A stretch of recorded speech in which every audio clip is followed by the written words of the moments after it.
এই তো মনে হয় সেদিন যে প্রেগনেন্সির জার্নিটা শুরু করলাম, দেখতে দেখতে প্রায় 1 থেকে 9 মাসে চলে আসলো। তো সবকিছু প্রস্তুতি নেওয়া শুরু করলাম। আসসালামু আলাইকুম, আমি Liza happy family blog page থেকে লিজা বলতেছি। আশা করি তোমরা ভালো আছো, আমিও ভালো আছি আলহামদুলিল্লাহ। এই যে সকাল সকালে নানি নাতিন লেগে পড়েছে, বাবুর কাঁথা টাথা এগুলা বের করে সব ওয়াশ করে দিবে, যেহেতু বেশি সময় আর নাই।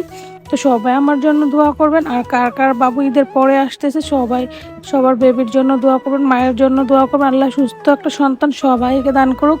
এই যে এগুলা কিন্তু অনলাইন থেকে অনেক আগে আনা হয়েছে, এমনিতে বাবুর জন্য কোনো কিছুই কেনাকাটা হয় নাই, বা এগুলো এখন কিনতে দেয় না আম্মু। আম্মু বলছে আল্লাহর রহমতে যখন সুস্থ একটা সন্তান আল্লাহ দান করবে তখন সব কিছু কেনা হবে।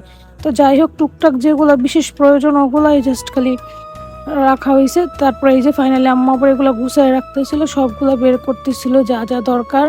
এই যে কাঁথা কাঁথা, সেই সাথে এই যে আবার আলমারি তাহানাফের পুরোনো কিছু ছোটবেলার স্মৃতি ছিল, এগুলো আবার খুইলে আম্মু দেখাইতেছে যে এবার কারো কাজে লাগবে। আর আনাফে এসে দুষ্টামি করতেছিল, না না আমি এগুলো দিব না।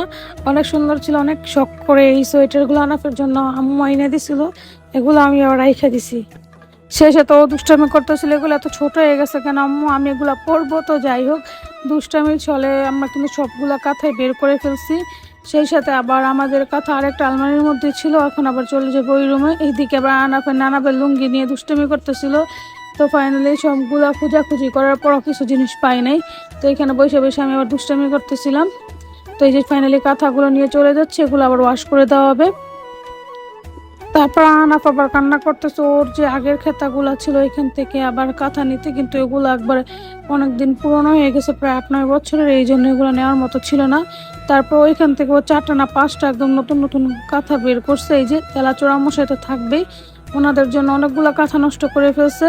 তো যাই হোক, সবাই এটা শেয়ার করবো কার কার বড় বাচ্চার কাঁথা দিয়ে ছোট বাচ্চা পালছে। এই যে এটা অনেক শখের একটা কাঁথা, আম্মু আনাফকে বানাই দিছিল। যখন আম্মু এই কাপড়টা নতুন পরছিল, আমি বলছিলাম যে আম্মু এই কাপড় দিয়ে আমার ছেলেকে কাঁথা বানাই দিবা, তখন সাথে সাথেই বানাই দিছিল।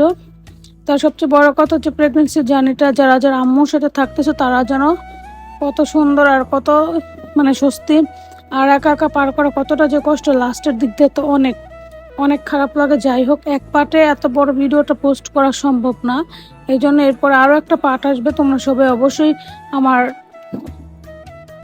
ফেসবুক পেজটা ফলো দিয়ে রাখবা, আর এরকম সুন্দর সুন্দর ভিডিও পেতে অবশ্যই লাইক কমেন্ট শেয়ার করবা। আর আমার ভিডিওগুলো তোমাদের কাছে কেমন লাগে অবশ্যই কমেন্ট করে জানাবা। সেই সাথে কিন্তু ভিডিওটা খুব লাস্ট পর্যায়ে চলে আসছে। তো আর সবচেয়ে বড় কথা হচ্ছে আমি প্রমোশনাল কাজ করতেছি, যারা যারা কম বাজেটে প্রমোশনাল ভিডিও করছে অবশ্যই হোয়াটসঅ্যাপে নক করবা, স্যাক্রিফাইস করার চেষ্টা করব। আর সেই সাথে ছাদে চলে গেলাম, এখন আম্মুর দ্বিতীয় পার্ট নিয়ে চলে আসবো। তো সবাই আজকের মতো এই পর্যন্ত, আল্লাহ হাফেজ, ভালো থাকবা, সুস্থ থাকবা, টাটা।